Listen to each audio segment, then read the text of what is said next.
Assalamualaikum warahmatullahi wabarakatuh.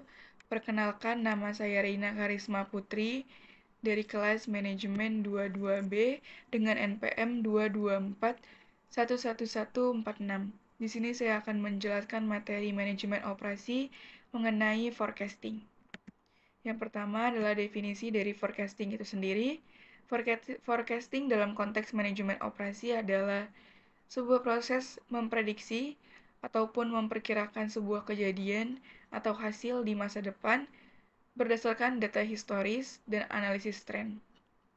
Ini adalah alat penting yang membantu sebuah organisasi dalam perencanaan dan pengambilan keputusan, terutama dalam hal pengelolaan persediaan, perencanaan produksi, penjadwalan, dan manajemen rantai pasokan. Dan forecasting sendiri ini adalah alat yang sangat penting dalam manajemen operasi yang membantu organisasi dalam perencanaan, pengambilan keputusan, dan pengelolaan sumber daya. Tujuannya yaitu yang pertama, untuk mengurangi ketidakpastian, yaitu membantu mengurangi ketidakpastian tentang masa depan dengan memberikan perkiraan yang informatif. Yang kedua, yaitu meningkatkan perencanaan, yaitu adalah mendukung perencanaan strategis, taktis, dan operasional dalam organisasi. Yang ketiga adalah optimasi sumber daya, yaitu membantu dalam pengelolaan dan alokasi sumber daya secara lebih efektif. Dan yang keempat adalah penentuan kebijakan, yaitu memberikan dasar untuk pengembangan kebijakan dan strategi bisnis. Jenisnya yang pertama adalah forecasting kualitatif, berdasarkan para pendapat dan intuisi dari individu ataupun kelompok, digunakan ketika data historis tidak tersedia atau relevan. Yang A yaitu adalah metode DLP, yaitu mengumpulkan pendapat dari para ahli secara anonim dan iteratif untuk mencapai konsensus. Yang kedua yang ke B adalah survei pasar, yaitu mengumpulkan data langsung dari pasar atau pelanggan, dan yang C adalah penilaian pakar, yaitu mengandalkan wawasan dan pengalaman pakar dalam industri.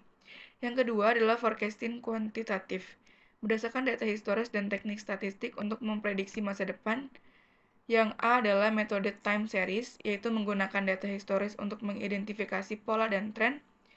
Itu ada rata-rata bergerak moving average, menghaluskan data untuk mengidentifikasi tren jangka pendek, dan exponential smoothing, memberikan bobot lebih besar pada data terbaru.